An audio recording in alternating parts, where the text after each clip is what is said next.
Alright guys, I'm gonna take a look at Susan Cain here this morning. Real short, so we're just gonna take a look, see what we get.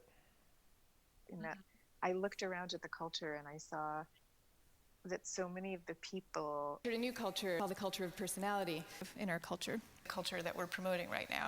The culture of personality. Throughout our culture. But more or less, this is our cultural heritage. We are a culture that cares about the dollar.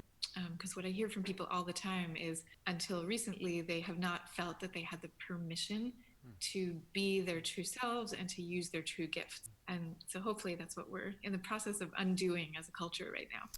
The place of introverts in our culture today is very similar to where women were. People have been feeling for a long time. For many people, they've been feeling a sense of a culture that's biased against them.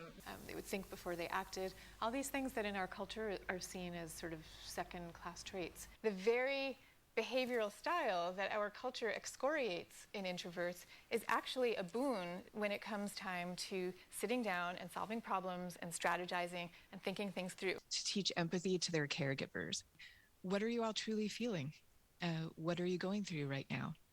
Well, I think it's the contribution of knowing what you truly deeply think. You know, what do you think on your own that other people don't think? Because that is the only way that you're ever going to feel the total freedom to write down what you truly think and start kind of pushing your boundaries. This research on brainstorming, and it has found that individuals who brainstorm by themselves, you sit in a room and generate ideas, you produce more ideas and better ideas than if you're brainstorming with a group of people.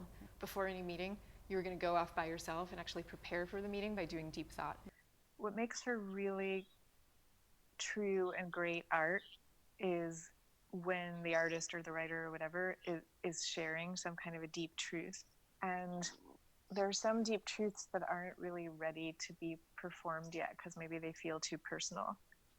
So I guess what I would say is to take a step away from the performative culture we live in and to try creating and writing things that you believe that you're never going to share with anybody and see what you come up with. Like if you knew that nobody was ever going to be looking, no one was going to be judging, no one was going to be knowing whatever your psychological secret is that you're expressing through your art, what would you say then and what would you create then?